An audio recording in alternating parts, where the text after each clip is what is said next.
Mabait namin pusa yan. Ayan. Ano po, tuta yung dumudodo sa kanya.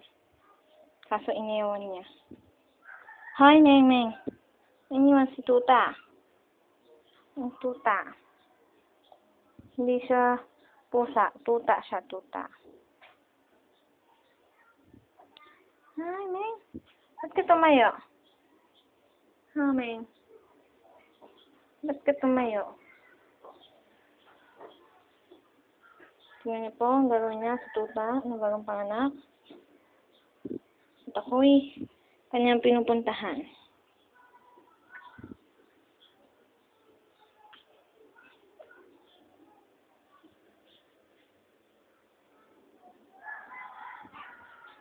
Yan po, pinakamagandang view. At si Meng Meng, lapit ng lapit. Hindi malaman kung anong gagawin. Naman niyo po ang tuta.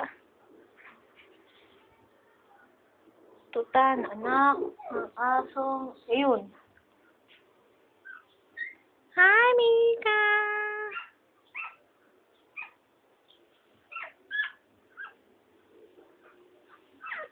Oo naman tulungan. Tuta. Doon na yung tuta.